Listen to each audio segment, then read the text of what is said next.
হয়, গাত ৰদ নলগা আৰু বৰষুণ নপৰা মানুহ আপোনালোকে দেখা পাইছেনে?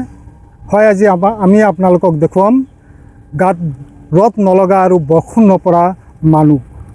মই মোৰ সহযোগীক অনুৰোধ জনাইছোঁ, যিহেতু আহাৰ মাহ, এই আহাৰ মাহত আমি খেতি পথাৰত উপস্থিত আছোঁ। এই বতৰটো হ'ল শালি ধানৰ বতৰ, কঠীয়া ৰোৱাৰ বতৰ। কৃষকসকলৰ কাৰণে বৰ গুৰুত্বপূৰ্ণ সময়। এই সময়ত কৃষকসকলে পথাৰত যি শালি ধানৰ কঠীয়া ৰোপণ কৰে আৰু ইয়াৰ পৰা যিখিনি শস্য উৎপন্ন হয়, ধান উৎপন্ন হয়, সেই ধানেৰেই কিন্তু বছৰৰ যি খোৱা তাৰ লগত আনুষংগিক যিখিনি খৰচ ইয়াৰ পৰাই কিন্তু আহে। কিন্তু প্ৰচণ্ড গৰম, প্ৰচণ্ড তাপ ধুবুৰী জিলাত ইতিমধ্যে দেখা গৈছে। আচলতে যি ৰৌদ্ৰৰ যি তাপমাত্ৰা বা পাৰাস্তম্ভ সেয়া কিন্তু ৩৫ ডিগ্ৰীৰ ওপৰলৈ গতি কৰিছে। আৰু এই সময়তে দেখা গৈছে পথাৰত কৃষকসকলে ইয়াতে যি কঠীয়া, শালি ধানৰ কঠীয়া ৰোপণ কৰি আছে। কিমান কষ্টকৰ এটা কাম, যি সময়ত সাধাৰণ মানুহে ঘৰত এচি ৰুমত বা ফেনৰ তলত বহি থাকিবও গৰমৰ যি প্ৰচণ্ড উত্তাপ সেয়া সহ্য কৰিব পৰা নাই। ঠিক সেইখিনি সময়ত কিন্তু ৰাতিপুৱাৰ পৰা সন্ধিয়ালৈকে, আবেলিলৈকে কৃষকসকলে এনেদৰে খেতিপথাৰত নিজৰ যি কৰ্ম, সেই কৰ্ম কিন্তু সমাপন কৰিব লগা হৈছে। দাদা কি ক'ব? আমাৰ লগত কৃষক আছে। হয়, আমাৰ বহুতো কষ্ট হয়। এনেকুৱা পোখৰ ৰ'দৰ মাজত আমালোকে কাম কৰিবলগীয়া বাধ্য হৈ আছোঁ।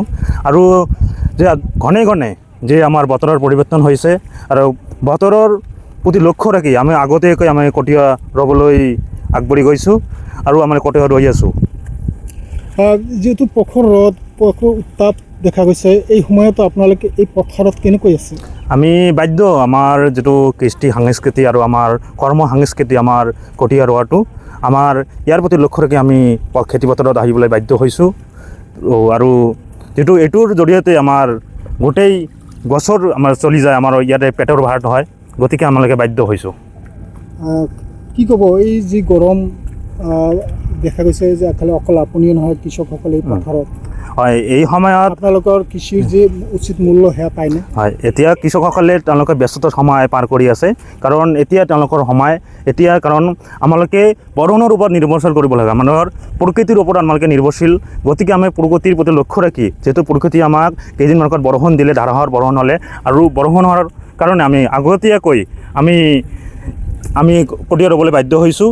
আৰু যিহেতু ইয়াৰ জৰিয়তে আমাৰ গোটেই পৰিয়ালখন চলে, আৰু সেইবাবে আমি মানে এইটো কৰি আছোঁ।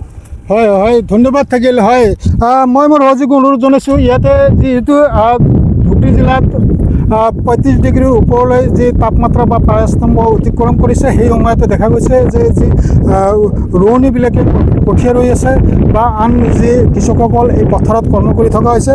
এই যে ইমান কষ্ট, ইমান তাপমাত্ৰাৰ ভিতৰতে, ইমান প্ৰচণ্ড গৰমতো এনেদৰে কিন্তু কৃষকসকলে কাম বন কৰি আছে, আমাৰ যি খাদ্য শস্য সেয়া উৎপাদন কৰি আছে। কিন্তু সিহঁতৰ যি খিনি মূল্য, সেই মূল্যখিনি সিহঁতে প্ৰকৃত মূল্যখিনি পায়নে? মই মোৰ সহযোগীক অনুৰোধ জনাইছোঁ আন এটা দৃশ্য দেখুৱাবলৈ। ইয়াতে যি ইমান প্ৰচণ্ড গৰমত যেতিয়া কাম কৰে,